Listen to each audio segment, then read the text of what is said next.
Good morning. My name is Carol Rosen. In 1974, after being a sixth grade school teacher, I was introduced to the late Dr. Wernher von Braun in the U.S., the father of rocketry. In my first meeting with him, during that first 3.5 hours, he said to me, Carol, you will stop the weaponization of space. And I said, teachers don't stop until June. He said, no, you have to understand, this is February.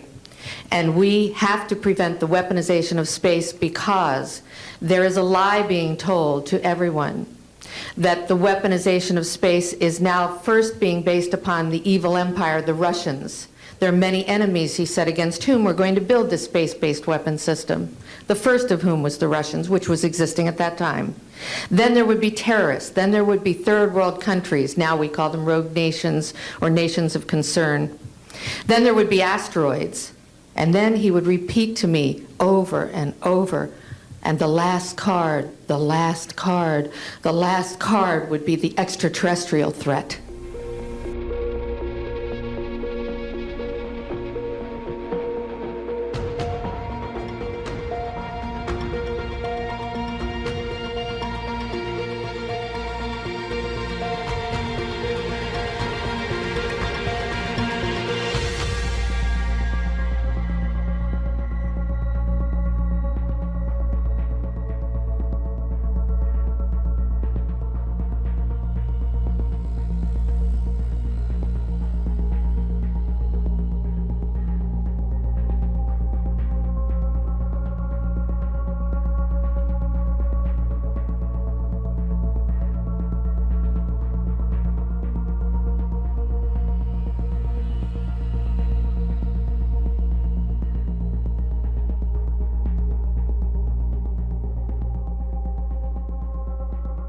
In our obsession with antagonisms of the moment, we often forget how much unites all the members of humanity. Perhaps we need some outside universal threat to make us recognize this common bond.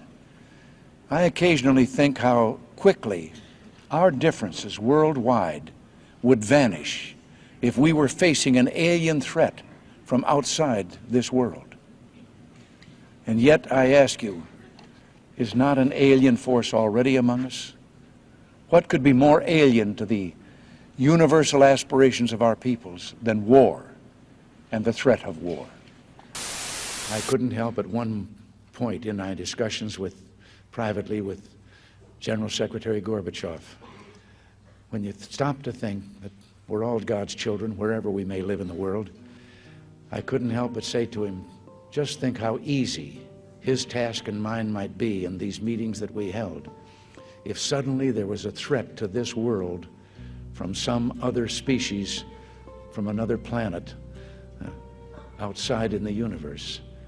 We'd forget all the little local differences that we have between our countries, and we would find out once and for all that we really are all human beings here on this earth together.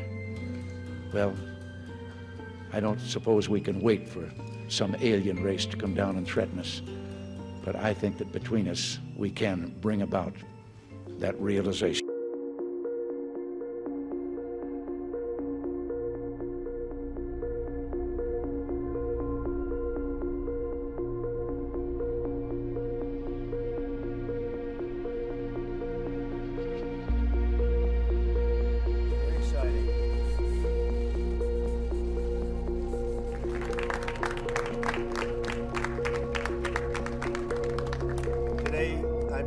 Sign a new order, taking the next step to create the United States Space Force. So important.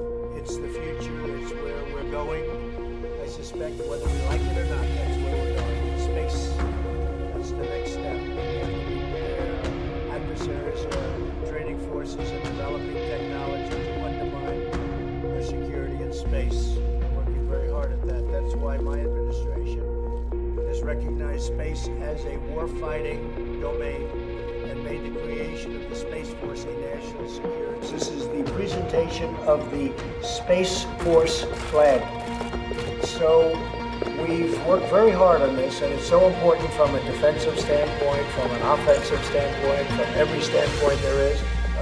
As you know, China, Russia, perhaps others started off a lot sooner than us. We should have started this a long time ago, but we've made up for it in spades. We have developed some of the most incredible weapons anyone's ever seen.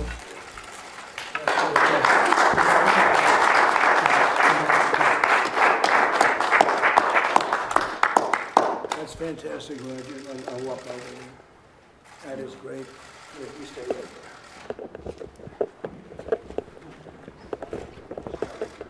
Oh my God, dude. What is that actually? That actually happened? Of course it happened. God. That's fantastic. Isn't that great? Please get in the picture. That's beautiful. Well, I think it looks so ridiculous and impossible. That's a big day. That's a big day. Can someone explain the logo, General Raymond? Please. So the delta in the middle is a symbol that the space community has used for years and years and years. The North Star signifies our core value, our guiding light, if you will. And the orbit around the globe signifies the space capabilities that fuel our American way of life and our American way of war. That's great.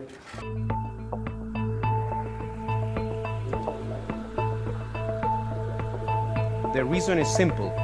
No matter how big our ideological, religious, or cultural differences are, we would all tend to unite in the face of an unknown, possibly extraterrestrial presence. Oczywiście w znanych oficjalnych raportach nie pada stwierdzenie, że są to kosmici, no ale są to słowa wypowiedziane przez wojsko, NASA i tak dalej. Dobra, wiemy co się wydarzyło, no mniej więcej, ale teraz chciałbym wam coś pokazać, żeby być trochę obiektywnym w stosunku do tej sytuacji. Jak widzicie, takie obiekty były już robione w 1950 roku. To są testy latającego obiektu. Coś wam to przypomina? Były budowane już od bardzo dawna. Trzecia Rzesza budowała swoje obiekty podczas II wojny światowej, czyli 70 lat temu były już takie statki obcych. No dobra, ale teraz coś dla porównania. 26 lat później wyszedł pierwszy komputer Apple, dokładnie w 1976 roku. Od 76 do dzisiaj mija niecałe 50 lat. No i z tamtego komputera mamy coś takiego. Od testów tych obiektów mija ponad 70 lat. Więc wyobraź sobie, co oni mają teraz, tylko jest to przed nami ukrywane.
I mean, it's pretty incredible. Like, we've seen stuff in the past where we've seen Project Bluebeam, being used, that type of technology being tested. You might remember when we saw the city floating in the clouds.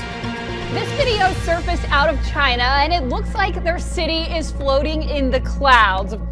This video surfaced out of China, and it looks like their city is floating in the clouds.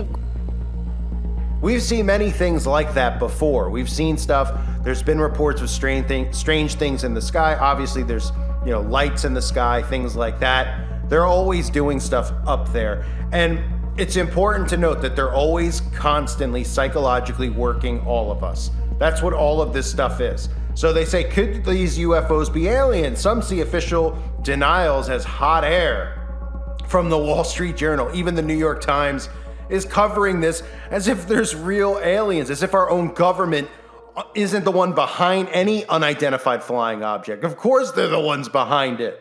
Of course they've had this technology. This goes back even to Roswell when they created the PSYOPs then. They've been working these PSYOPs into movies and predictive programming over and over and over again for centuries. This has been going on for decades. I mean, it's nothing new.